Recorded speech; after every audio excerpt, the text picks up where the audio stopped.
What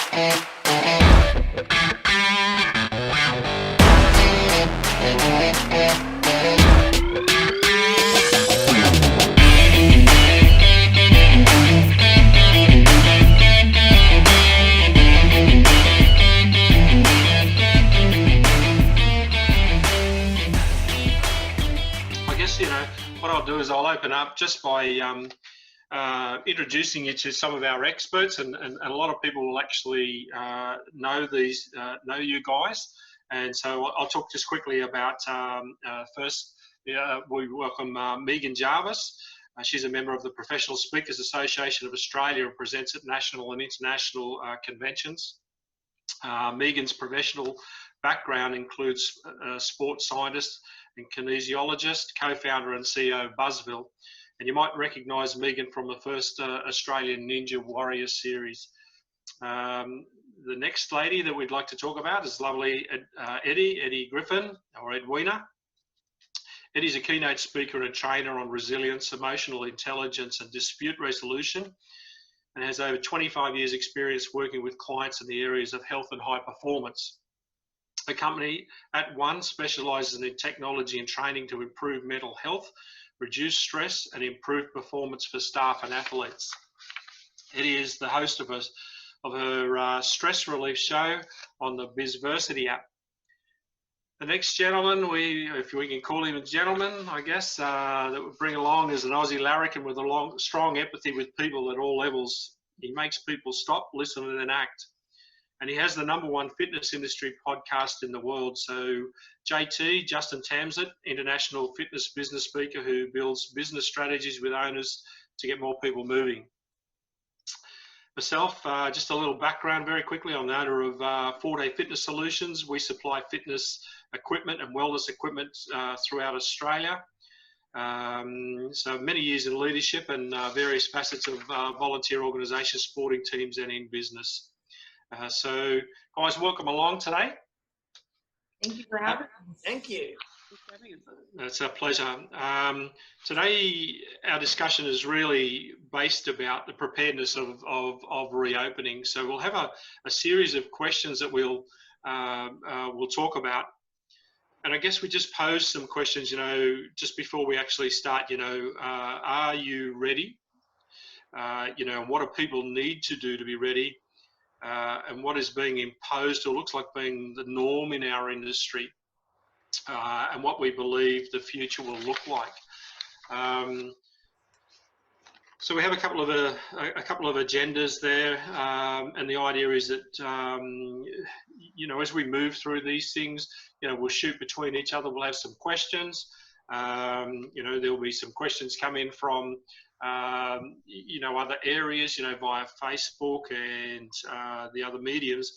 So we'll attempt to answer them as we go along as well. So I guess this is meant to be one of a series of maybe 4. We'll call it our Friday happy hour for the fitness industry, the wellness industry. But I guess, we encourage people just to grab a beer or wine, settle in for, half an hour, listen to what's happening in the fitness industry and what we believe things will need to happen for people to open doors in the next month or so.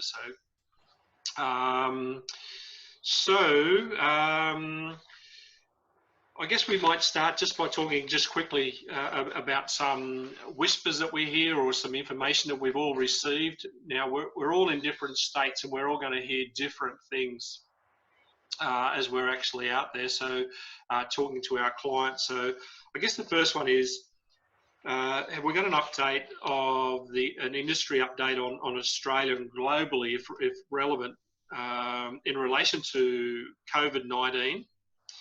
And I know, JT, you've just done a podcast in relation to, was it the world, or was it just in USA yesterday? So you might have some updates of some things that are happening around those territories.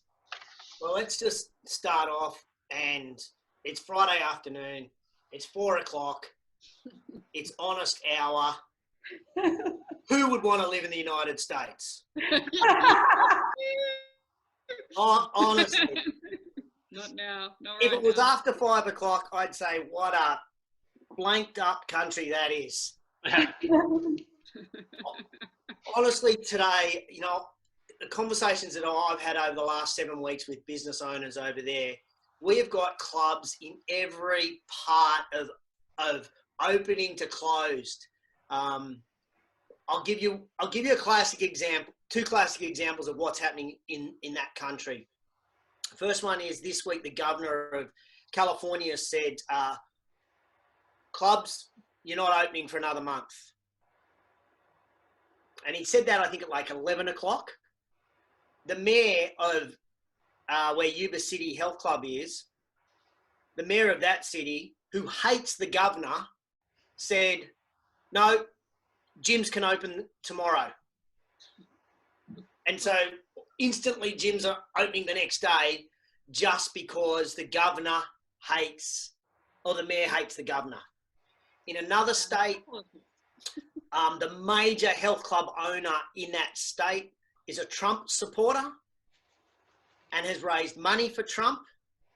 And I mean, he's a great guy, full-on Trump supporter. He doesn't hide it. The governor of that city, of that state, is the opposite end of the spectrum to Trump. And so he has said health clubs will open stage 5, which will be around about September, because he hates the owner of this club. So we really are in such a fortunate place here in Australia that the political football is not being passed around. I really feel that the decisions that the governments are making are pretty valid decisions based on science, medical science, rather than any politicizing of the issue, which is, I think, pretty exciting. Well, something that you've just touched on there, JT, is that I think, and everybody probably, hopefully here in Australia, realises this is a real thing. That this threat is not just about the health, but it's the economy and the future of of Australians. And over the last number of months, we've seen some pretty crazy things happen around the world. And I think you nailed it here in Australia. And let's talk about New Zealand. I think they've jumped on some on it reasonably quickly, and they've nailed a few things. And as painful as it is that we've had to close businesses and we've had to all stay locked in our houses to a degree, we can all agree that this is something that's kind of had to be done to ensure that we can open again in another month or 2 months, whatever. So. So Megan, you're in Queensland. The Sunshine State. You may have heard something. That's where we are today and where we're going to be in the next. Is it a week, month, 2 months? Yeah, Anastasia Palaszczuk was just live an hour ago, so this is impeccable timing, and announced that we're allowed to have outdoor gyms open up to 10 people. And she's currently classifying what that enables us to do, but it means that outdoor training can commence as of next week at midnight. So Friday next week, that's when all of this can really start to kick off again, which bodes really well. And then as Justin was mentioning earlier, I think we have a Queensland opening date of June 12th, was it? So, I mean, right now we're at the stages of how do we get ready? How do we get prepared? What are the next steps? And I think really looking at how do we get our staff motivated? How do we get our clients remotivated are the key critical components right now. I mean, I was just at my gym in Yatla and we're already in discussion with that. So now is the time to really start looking at how are we going to re-engage everybody, both our team and our customers. So it's exciting over here in Queensland at the moment. And it's a beautiful day, but I am sweating a little bit. And so Eddie, one of the things that we're talking about, do we have any understanding of what we believe the requirements, the regulatory requirements may be? I know there's talk about social distancing. Have we heard anything else from there, I mean, I think it's been announced in terms of the regulations nationally are standard. So I think as long as that protocol is followed, it's going to be the as it has been 1.5 meters. You know, so the distancing. I know ACT's releasing, starting, you know, the new conditions from tomorrow, and they're saying yes, 10 in boot camp, but you can't share equipment. So that hasn't been announced by all states yet.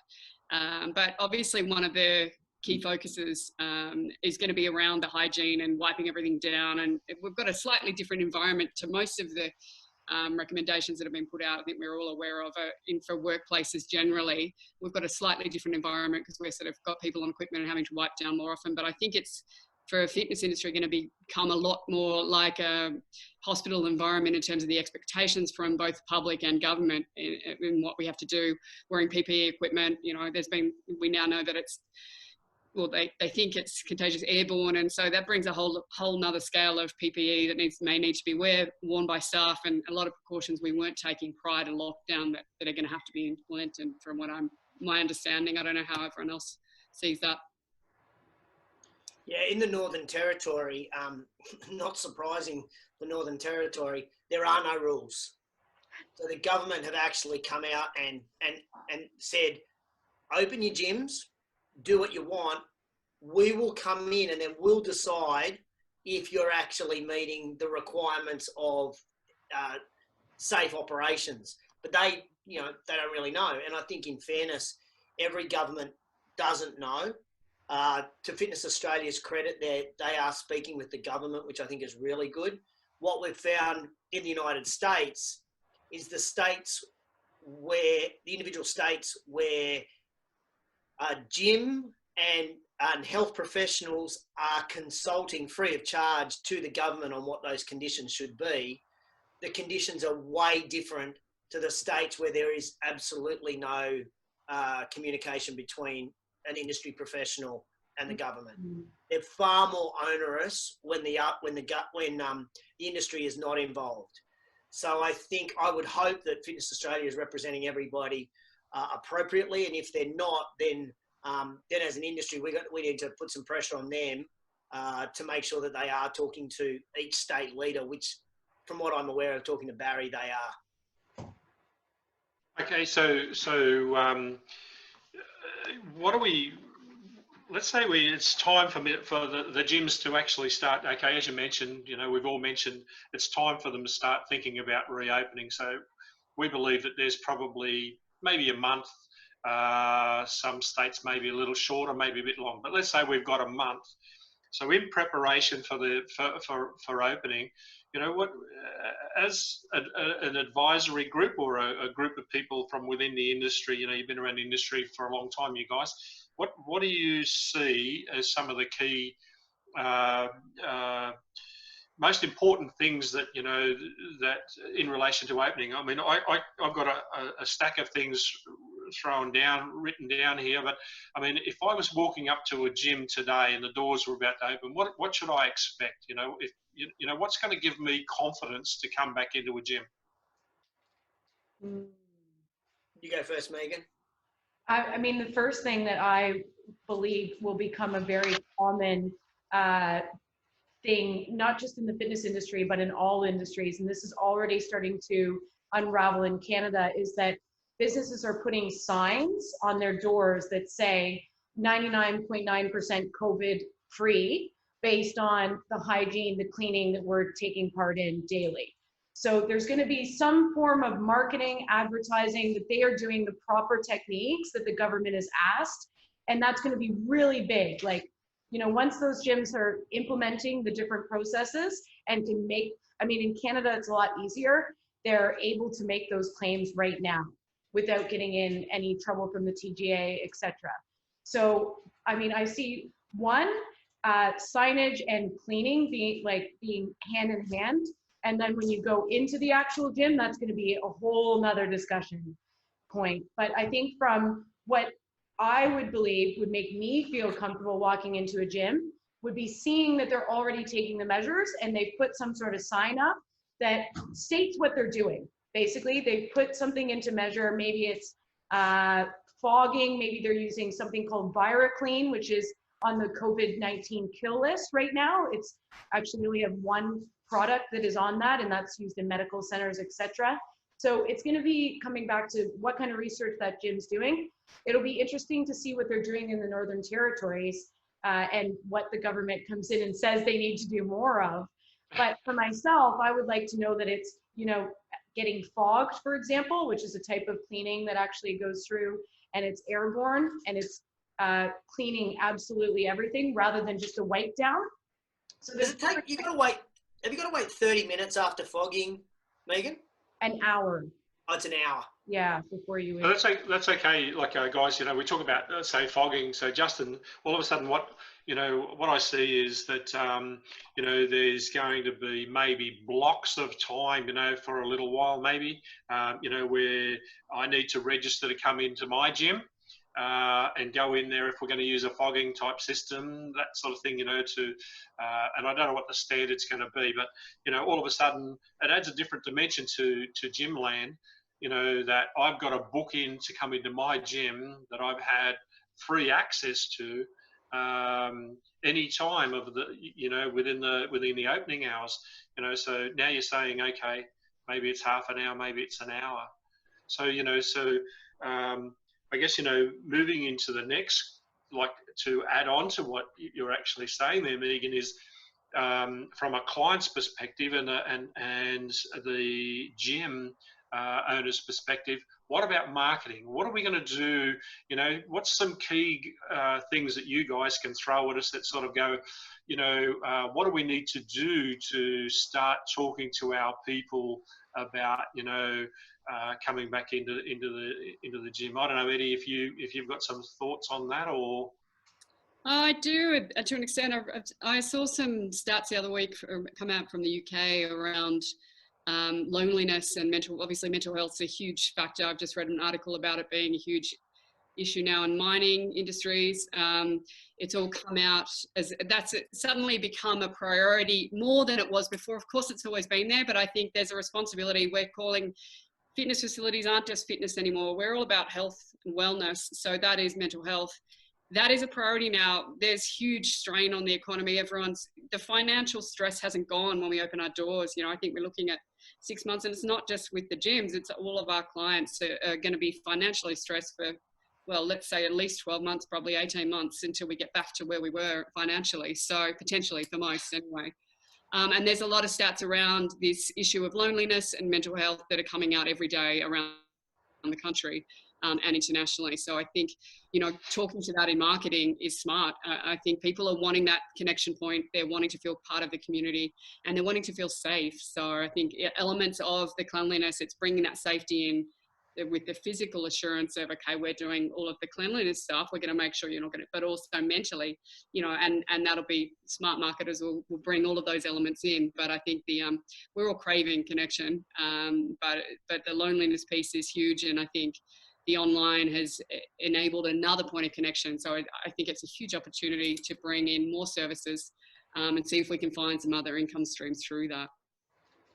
Yeah, good point. And you know, when we look at it into a gym, quite often we can look at it from a business perspective, and we look at, okay, we're supplying some fitness equipment and people are coming in to get fit.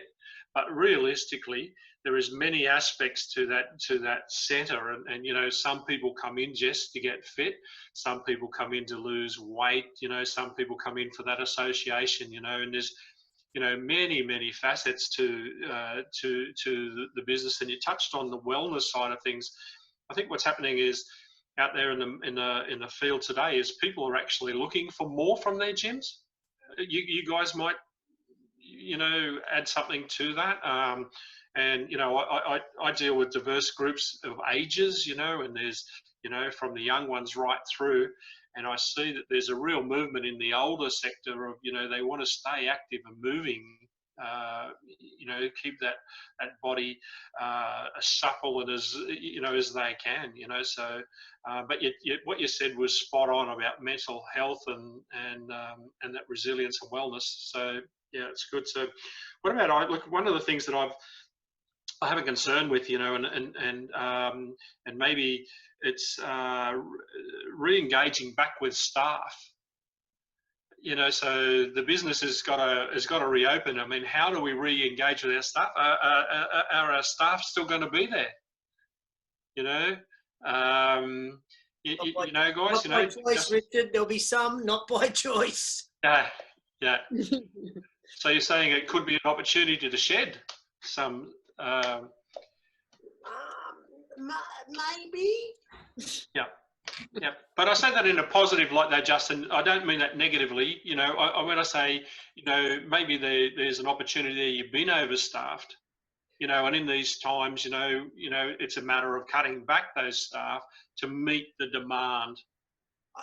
Richard, I actually think I've written down there are really 4 pillars that owners have got to work on over the next 4 weeks. If the opening is going to be for many of the clubs kind of mid-June, we need to look at an operational plan. Like 12th of June, Queensland opens, you can only have 20 people in a club at a time. So you need operationally, how are we going to start that? How are we going to monitor that? How are we going to manage that? So there's a whole plan there. We need to think about our strategic direction. What's our strategy look like? By the way, anyone that tells me that as of the 12th of June when gyms open, that's the new normal, that's bullshit. That is not the new normal. That's pre-new normal. The new normal will in fact be still months away before we get to that. So we need strategic direction there. Oh, absolutely. We need a communication plan, and we need a cultural change in our business. We've got to culturally change what our members think happens inside a club, and the big change is going to be with our staff.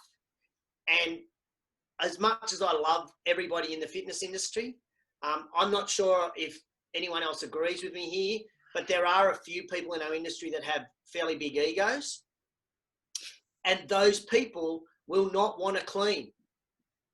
But that now becomes your number one job in a club. You are I'm not calling it housekeeping, I'm calling it gym keeping. You've got to be a gym keeper first, and then you're a group fitness instructor. You're a gym keeper first, then you're a salesperson. You're actually a gym keeper first, then you're an owner. Yeah. So the members want to see staff cleaning, and if the staff are cleaning, then they're going to clean as well. But if we're not doing it, they're not going to buy into it either. So I think culturally, there's a massive shift that we're going to have to make in our business for those first 90 days. And that's where some people will go, well, I don't want to be a cleaner, or you got to pay me more to be a cleaner. We don't have to pay you more. We're giving you a job. Just your job's changed for a little while. Yeah. Or forever. Yeah. JT, I read an article this morning on Harvard was doing an article about leadership and the senior managers bringing in these new, cultures or policies, and the importance of exactly what you're saying, and training, a real focus on training middle management. So not just senior management coming in and going, this is how it is, but bringing, so this time now, the next 4 weeks, spending time with middle management so that they're on exactly the same strategic page, because some of the research shows if you don't have middle management really involved, really engaged, and really well trained on the same as senior management, then the chance of failure of any change management program is a lot higher. So I think that's and also getting some feedback from your client base, as Richie said, depending on the demographic, if you're training people 55 plus versus, or if you're training people in their 20s, or if it's all of them, what are your members in terms of what's their flexibility around training hours? What can you move and can't you move? And I don't think it's going to be the same for all of us to an extent. The cleaning, yes, but I think in terms of how this is going to roll out, I don't think it's going to be a one size fits all. I think I honestly believe one of the biggest challenges gyms are going to have is that communication piece between a staff member and a member. I picture this in the gym that I go to, that this could quite easily happen, that there will be vigilante members. And what happens is Eddie gets on a piece of equipment, glowing like a beautiful lady that she is, and leaves her sweat behind on a bench. And then Meghan comes over and says, hey, why aren't you cleaning this up? And Eddie goes, well, I don't need to, because you're going to wipe it down before you get on. No, but that's not how we work here in the club. And these are 2 members. Correct. And next thing, you 2 are about to have a wrestle in the club about the cleanliness So now my poor 18, 19 or 20-year-old staff member has to take off their uniform and put on a black and white shirt and become an umpire between these two people that are going to be arguing about cleanliness. They're not trained for that. Yep. That's going to be their job. And that's correct. And one of my points here with this, and maybe Megan or Eddie, you may be able to handle this this question. But you know, when we re-engage our staff, you know, we've got to empower our staff, and you know, and so we talk about you talked about management here, and you know, management's got to get on the same page. You know, it's not an us and them. You know, and then the let's call them the junior staff or the lower staff. You know, go, oh, I'm too good to go out and clean the equipment or whatever. If they want to survive, they have to show the community, their clients, that they're serious about this. You know, and so what do we do to empower our staff? You know, so we've got to give them knowledge. We've got to give them training. Where do we go? How do we do this? Who's going to lead this, Justin? You know, is this Fitness First that's going to come up with the training, or is it the government that's going to come up with the training and set the standards and say, you know, who's going to drive this? Because my cleanliness is going to be different to Eddie's cleanliness. You know, my standard is going to be different to Megan's or to yourself. You know, what is there going to be a standard, or is it just going to be you do this? The standard's going to be set by the members. Yeah, and I think it's that communication piece again of, I mean, I'd be doing surveys and stuff with members now and getting a commitment from them. They need to be involved in the decision and the commitment of, you know, is there, and I don't know the exact answer, but is there room for an agreement when everyone comes back in? You know, do we offer a webinar for our members or a survey saying we all want to establish terms of agreement and terms of engagement within our gym, which includes the following cleaning protocols. And as a consequence, if you don't do that, we as a gym and our members decide that this will be the you know, what will happen beyond that, you know. Eddie, what you've just touched on there is okay, we're engaging with our clients, but the clients are going to come back and say, we want you to do A, B, C, D, and E. Yeah, I don't think they will, Richard. I think it'll be, I think as Eddie said, it's the communication piece that we're in this together. Yep. We're going to do this, but we need you to do this. And together we'll keep the place clean. And Eddie, that's exactly what's happening in the US, is that a lot of clubs are having members when they come in sign new codes of conduct. Mm-hmm. We were just discussing that today, that we're going to do full new gym inductions. Yeah. So it's like they're starting from scratch, literally. And they're going through a full gym induction. Anybody who comes in is getting, you know, depending on the time, 15, 20 minutes with one of our personal trainers. And I mean, a classic example of a gym induction that's going to have to happen is you're going to have members that will come in and use a gym wipe every time they get on a single piece of equipment. And from research, one gym wipe can generally last you 3 or 4 pieces of equipment. So you don't need to keep going back to getting another one. You just carry it around with you. So we need to educate them on that. Otherwise, we're going to go broke because we're going to be buying gym wipes for everybody. Yeah. But you're right, Megan. We have to do staff training and we've got to do member training. And just to touch on what both you and Eddie were saying earlier, I think, I mean, middle management, yes, but right now is a big time for the leaders to step up and step in and actually get their hands dirty and lead by example. So, I mean, I'm going right back into my gym and coaching right now. It's like, and I was so distant from that before, as Eddie knows, and now it's like I'm getting hands-on. You know, now's the time that, I mean, as small business owners, we need to lead by example for the middle management and ensure it's coming from us exactly what we want them communicating to their customers, because otherwise there's going to be a break in the chain. And as you were saying, JT, that's where it really, that's where we're going to see some problems between members and staff, etc. So you are washing your hands before you get hands-on in the business, aren't you? Yes, thoroughly. And Yeah. And you sing happy birthday 3 times. Did you know that?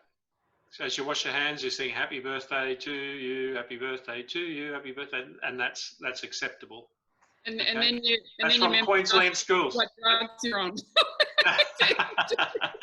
That's from the schools. The Queensland schools told me that. So there you go. Hopefully not in that tone, though, Richard. Hopefully. Oh, no. Well, we could do row, row, row your boat, I suppose. Yeah, look, and guys, like, this is probably a question for Eddie, but you know, I let's say I'm a gym owner. I've got my staff. You know, I need to educate my staff.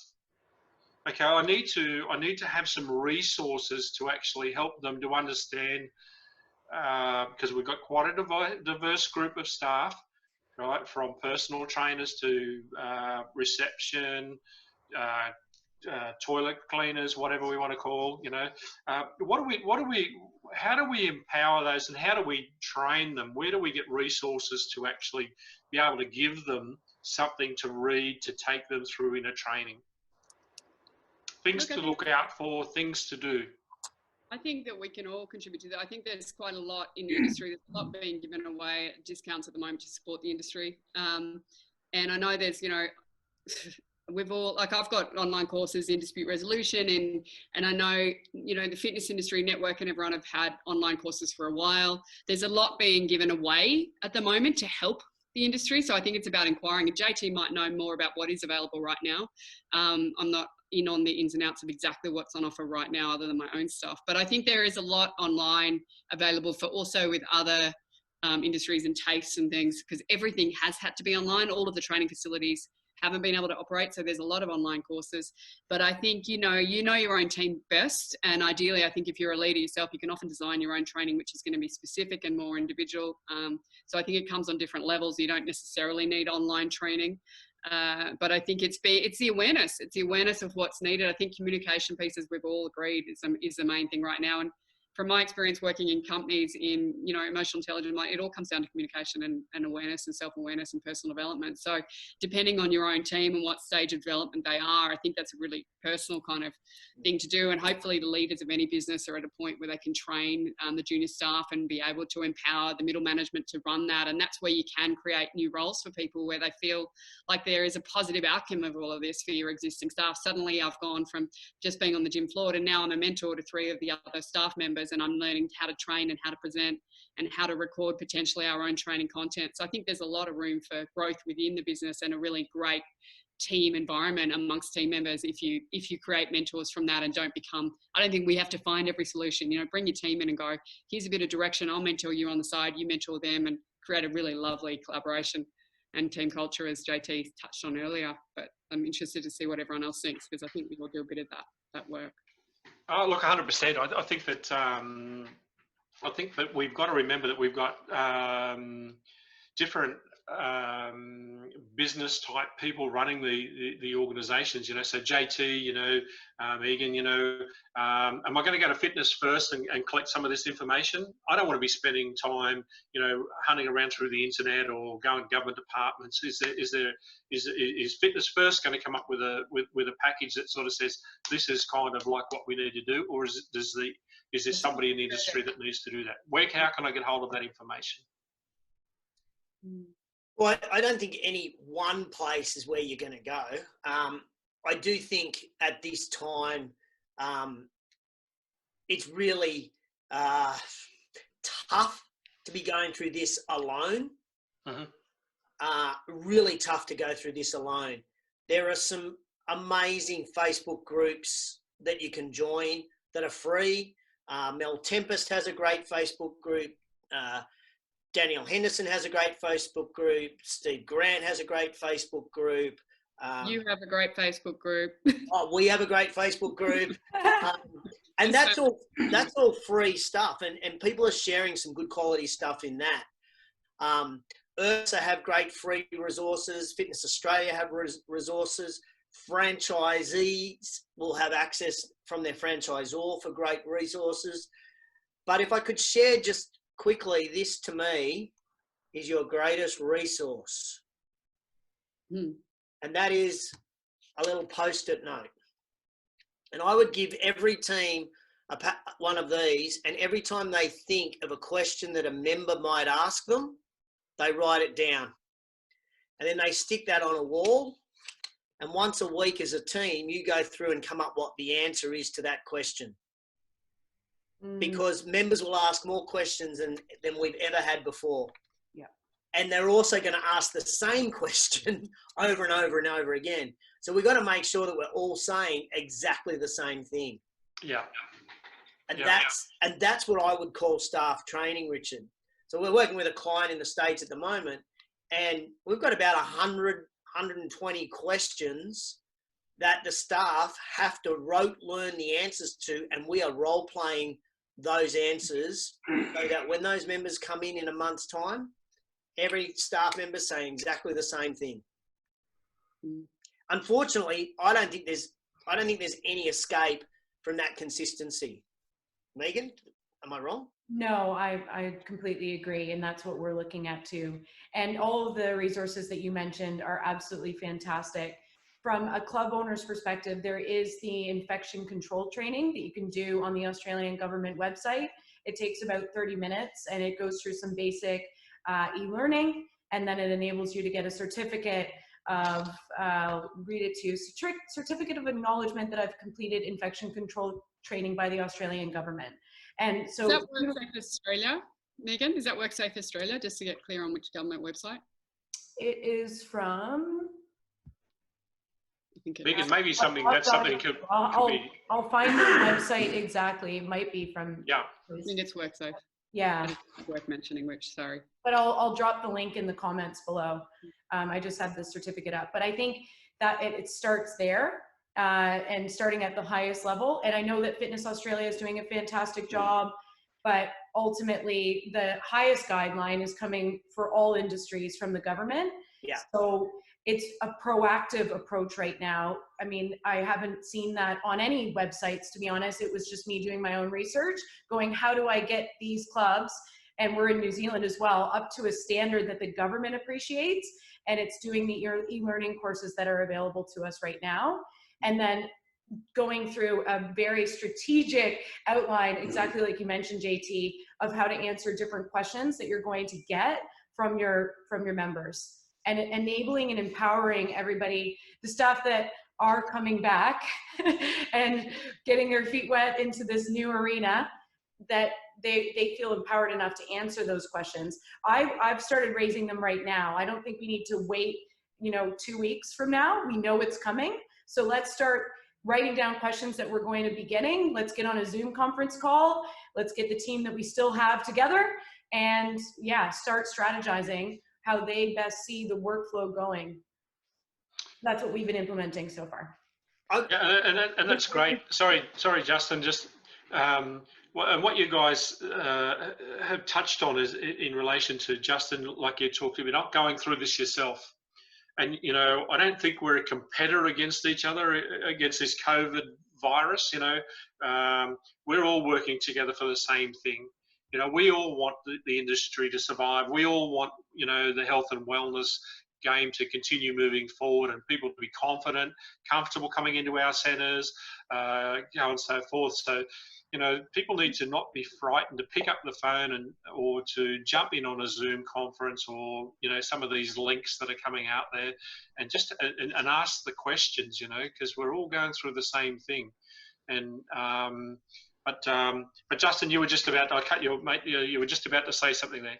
Yeah, I wanted to ask Eddie a question, actually. I think one of the challenges when we think about staffing, Eddie, is that we talk a lot about members feeling comfortable coming into the gym, but we've also got this challenge around staff coming into the gym. Mm-hmm. And they're all on JobKeeper. So at the moment, well, not all of them, but some are on JobKeeper. And at the moment, we have no members. So all of a sudden, we now, in a month, we start to have members coming in. How do we as leaders sit down in an empathetic way and have a conversation with a staff member who says, you know what, I don't feel comfortable coming into the gym? Because in all reality, if they don't come into the gym, they're probably going to lose their job. Mm. Because we're open for business. And if you're not coming in to do your shift, So from a really pragmatic perspective as an owner, we're being put in a hard position. But from a moralistic perspective, I kind of understand what you're saying. How do you think we emotionally deal with that? Well, I think that's a really interesting point, JT, and not one I'd thought of. And I think that's a very broad statement. So I think that suggests to me that there's a fear there and there's some questions not answered on their part. So that requires a lot more questions on why they feel that way. What security do they need? What do they need from us to make them feel safe to go to work? Yeah. What do their family need? You know, maybe it's not just them, maybe it's their family. And what reassurance and what protocols do we need to put in place to enable them to feel that it's a safe environment? Because I think the statement in itself is very broad, and it may be that between your team members that differs. And that in itself is perhaps, it's a really great thing to bring up, because that may bring up a whole lot of things we hadn't considered that will happen with our members ahead of time. So it's a great conversation to be having prior to opening. And yeah, as I said, I hadn't thought of that happening. You certainly don't want to have that conversation on the 11th of June in Queensland, knowing you're opening on the Exactly. You know, you got to be having this conversation now. Yeah. Are you going to be comfortable? What do we need to put in place so that you are comfortable? I like those extra probing questions to find that information out. I think that's a little gold nugget for everybody that's watching right there. And I think though, JT, one of the ways to engage the staff well in advance, and through a conference, something similar to this, and asking them, what is it that their fears are, their questions are, and sort of so you have that preparedness moving into this. If we can, as leaders, if we can empower our staff, right, then they can instill confidence in their clients coming back in. And if we can't do that as leaders, then our members are going to come in there and they're going to be a little hesitant, just quietly, Yeah, so it's a little chicken and the egg, So it's time now. We're a month out, hypothetically, and it's time to start talking and putting some strategies in place for that now. Yeah. But look, guys, we're coming up to about 45 minutes. Happy to keep going if you want to keep the conversation going, or we can stop this. Yep. One point I wanted to bring up, because I actually spoke to a couple of, and you guys might have an impact on, comment on this, but I called a friend of mine who I used to work with in Noosa Council up in Queensland about some of the challenges they're having this morning, just to see, and something interesting she brought up, which I thought was an opportunity for our industry, was around the fact that obviously sporting organisations are coming back, footy teams and winter sports are wanting to extend their seasons. One of the big issues apparently that a lot of councils are having right now, which poses an opportunity, I think, for a fitness industry, is the fact that they have the winter sports and summer sports then wanting to all use the ovals and the public facilities. Mm-hmm. And they don't have enough facilities to facilitate that. She said it's been a problem forever, but it's really at the moment a huge issue. And they are really wanting, from a government point of view, the more we can work with them, gyms, to encourage and to work with sporting organisations and sporting teams to change their training regimes, which have been for, since the 60s, have always been, we do 2 or 3 sessions on field a week. They're bringing athletes back in to start, competing. And often they haven't been doing their proper, depending on the level of sport, of course, but been doing their weight training or their gym program. And so there's potentially a huge opportunity for gyms to get involved with the sporting organisations and sporting teams. And I just thought it was a really interesting point that I wasn't aware of prior to giving her a call, that what's going on in local government, that there could be a really great opportunity to get members in to offer some programs for sporting teams. And it may not, they don't have huge budgets, but it's also bring that community and the potential for longer term income in. So Eddie, what you're saying is there's a golden bullet. There's another opportunity. If we look outside of our circle at the moment, there is other opportunities that we haven't thought of yet. Yeah, I think that's just one I became aware of, but I think this is a real time where, as we've said, it's going to be tough for the fitness industry for a while yet. Opening the doors isn't going to be the end of the problems. And I think the more, it could be a really great gift where, one, we're going to be able to collaborate with other industries, but also in our own industry. If you can't negotiate your rents well enough, then combining with other businesses. It's a time that we really have to think outside of how we have been doing things until now. And yes, we all know the online is now a new way of being, but there's so many other things here that could be huge opportunities. And that was one that that I heard today from one phone call. There's probably a whole lot more. Yeah, good point. I see here in our community, I've seen a huge increase of number of people walking around the community, going for their afternoon walks with the kids, the wives, or whatever, girlfriends and husbands and all that sort of stuff, it's just amazing. But also the number of bikes, push bikes, that are just getting around the streets is just phenomenal. Is that going to be the new norm? Is it, maybe there's been a great thing in a way to get people out and active, and maybe the opportunity is getting them back from the street back into our centres, And or supporting them for doing it at home. If they're all getting bikes as gyms, we can get group buy-in, doing some of that stuff for our members. It doesn't, in the end, you're going to get more referrals for it. It's not lost. I've got two thoughts on it. First one is, I agree. It's fantastic to see so many people out walking, and particularly families, like mum, dad, the kids, the dog. By the way, have you seen the meme with the dog standing on top of the cupboard in the kitchen looking down at the family and saying, "I do not want to go for another fucking walk"? No, but that sounds like the perfect meme for it. Love it. My dog's on the third walk right now with my wife and child. So my dog's like, "I don't want this." So I think that is one of the most beautiful things about this is we've seen families go out and walk together. I am dying to do a straw poll one day when I'm out walking and ask people, "Are you a member of a gym?" Because remember, all gyms are closed. So are the people that we're seeing walking normally people that would go to the gym? Correct. Or are they new people to walking? And therefore, when the gym's open, there's a whole bunch of new prospects that have kind of got their feet wet in this thing called exercise, and maybe they want to go to the new level. Honestly, I don't think we know. But what I do hope, and I really do pray, is that after this, families do continue to walk together, because I think it really is a beautiful thing for our society. Yeah. Oh, look, 100%, where we live, there's a promenade along the beach, and I can honestly say I've never seen so many people at all hours of the day walking along the promenade, just enjoying the beauty that they've probably they've just taken for granted, and I think, as you say, look, I just hope that's the new norm. And, we've birthed a whole new generation of young people and older people that are active, JT, so in all aspects of life, healthy bodies, healthy mind.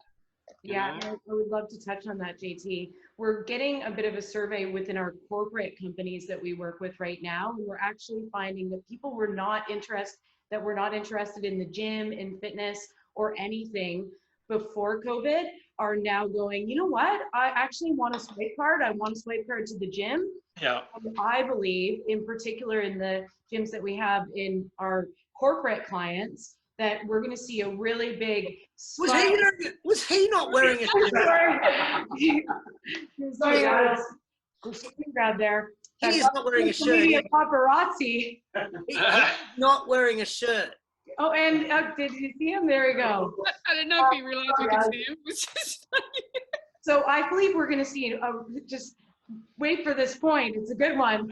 I believe we're going to see a really big spike with people that weren't training in the gym. And I think those people that are out walking, there's a lot of them that weren't at the gym before, and they're actually getting more engaged. It's been a huge shift. I think that it's going to be tough because we have to separate the bikes. We need to decrease equipment, and we can't let everybody in. But I think there's more people that will want to get in. And I mean, they just released on Fitness Australia this week when they did a survey that 85% of members were going to be coming back. So we know that that bodes well for the current members. And within the surveys we've been doing, we've seen a huge influx of those those hard to reach 10 to 20% that you just go, oh, they'll never come in. They're putting their hands up to actually come into the gym now. So I think it's going to be an exciting time for our industry. With one of our clients we work with in the States, 14 of their clubs open on Monday, and when we had a catch up on Wednesday, so they'd only been open 3 full days. Yeah. I think they'd sold 20-something, 30-something memberships, but every single membership came from someone who was not an old lead. They were a brand new lead. Yeah. They'd only opened on Monday. They'd called up and they'd come in and joined within 3 days. So I think, anecdotally, if that continues in the US, it's probably going to happen here as well, which is really exciting that we have these new prospects. What I believe, and I really hope, again, as an industry, that we don't enter a price war and discount our prices, because we actually have a high demand, and therefore we don't need to drop our prices to get people to join. People will join at a price that we need to charge, and we probably even need to charge more if we've got more cleaning that's got to happen. More cleaning and more floor space that's going to be untouched. So Correct. I think that's probably one of the biggest issues, is how much our lease is in comparison to how many people we can currently have in the gym for classes, etc. So yeah, we need to be fair to ourselves. It's a great point. So guys, look, I think unless you've got something else that we should cover, but I think we should wrap up there for today. I think we've covered a huge, broad spectrum of things that I think are really exciting. Hopefully we've given some people that are listening or watching this some information that they can go away with, or inspire them to actually go away and ask some questions. So I think that's really cool. One question that's just come through there is an interesting one, Richard. What about contact gyms like boxing, MMA, etc.? So what do we see with the foreseeable future? Yeah. I think it'll be called Shadow MMA. That's it. And that's already begun. I agree. I honestly, I could be disrespectful about their members and that they won't care about COVID, but there could be a few that will. I just don't think the government's going to let it happen until, which is kind of weird because they're letting rugby league happen, which is contact. Yeah. Yeah. But yes, slightly smaller numbers though. yeah, and a controlled environment. Yeah.